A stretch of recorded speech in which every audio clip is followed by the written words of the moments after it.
Alrighty, shed update time. Something a little bit different today. We're working on the old 1955 Frigidaire refrigerator. So I've been having a bit of a problem with this, being that whenever you'd go to open the door, it would zap you, which is not ideal, and these are not grounded appliances, so if you have a problem and it shorts to the chassis, you're gonna feel it.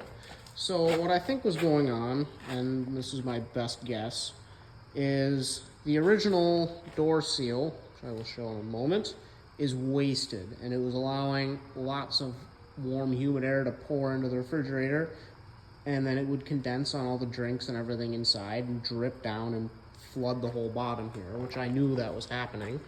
And I'm assuming that the water soaked up something and caused it to short to ground, but this gasket leaves something to be desired. It's shot. I'm a little bummed I wasn't able to get a color keyed gasket, but it is what it is. But got me a nice new gasket, and it's kind of a universal sort of deal. Puffs up a little bit in the corners, and then the bottom corners are a little jagged, and it's gonna be okay. Far, far better than what we had going on. Yeah. I also took this opportunity to clean all this stuff because I had to have this green panel off. Very happy with how all this stuff came out. It was all about as dirty as that down there. The egg holders were full of rust, sludge, and other grime. It was pretty terrible, so very satisfying to take the time to clean all this up. But, alright, kitty, you gotta move. There you go. So when you close it, it latches nice. I'm not 100% thrilled with this gap. It's good up here, and then follow down here, and there's a little bit of a gap. Still way better than what it was, but not ideal. So I think this door might be a little tweaked, so I might have to go a little bit that way. I don't know. I'm gonna mess with that later. But functionally, I think this should seal well enough for what we're trying to do here.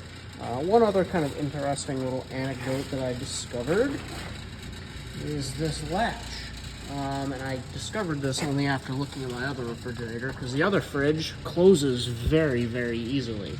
So how this works, we got these two rollers here, and those are controlled by the outside handle, and then this is kind of like a little chock. When you hit that, it locks the rollers down around the little arm there, and then you open it back up and it resets.